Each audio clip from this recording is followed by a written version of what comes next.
بول کے لب آزاد ہیں تیرے، بول زباں اب تک تیری ہے، تیرا ستواں جسم ہے تیرا، بول کے جاں اب تک تیری ہے۔ دیکھ کے آہن گر کی دکان میں، تند ہے شعلے سرخ ہے آہن، کھلنے لگے قفلوں کے تالے، پھیلا ہر ایک زنجیر کا دامن۔ بول یہ تھوڑا وقت بہت ہے، جسم و زباں کی موت سے پہلے، بول کے سچ زندہ ہے اب تک، بول جو کچھ کہنا ہے کہہ لے، بول کے لب آزاد ہیں تیرے۔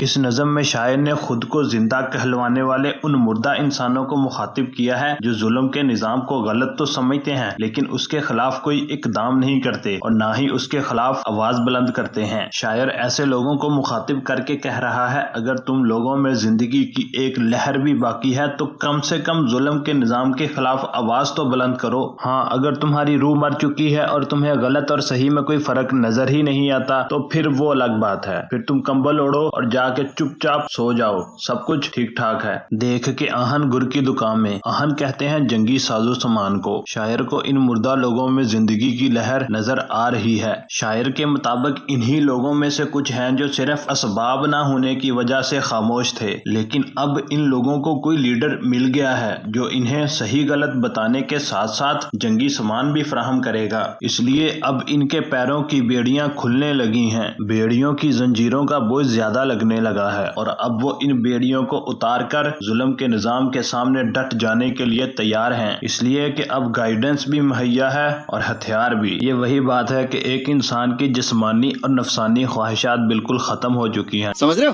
ڈاکٹروں اور حکیموں نے دے دیا ہے اسے جواب، اور وہ اپنے آپ کو جسمانی خواہشات کے لحاظ سے مردہ ہی کنسیڈر کرتا ہے، لیکن اس کے سامنے بھی جب کوئی بھرپور جوانی آتی ہے تو وہ کچھ نہ کچھ حرکت پکڑ ہی لیتا ہے اور اس حسن کے آگے ڈٹ جاتا ہے۔ شاعر کہتا ہے، اسی طرح سازو سامان مہیا ہونے کے بعد یہ زندہ مردے بھی ظلم کے آگے ڈٹ جائیں گے، تھوڑے وقت میں بڑے کارنامے کر کے دکھائیں گے، ان کی جسم و زباں کی موت سے پہلے سچ زندہ ہو جائے گا، ظلم کو میدان چھوڑ کر نہ ہوگا بلکہ منہ کے بل گرنا ہوگا۔ بس ضرورت ہے تو صحیح ڈائریکشن کی، صحیح لیڈرشپ کی، صحیح تربیت کی، پھر ہر ایک شخص اپنے لبوں کو آزاد سمجھے گا اور حق بات کہنے کے لیے تیار ہوگا۔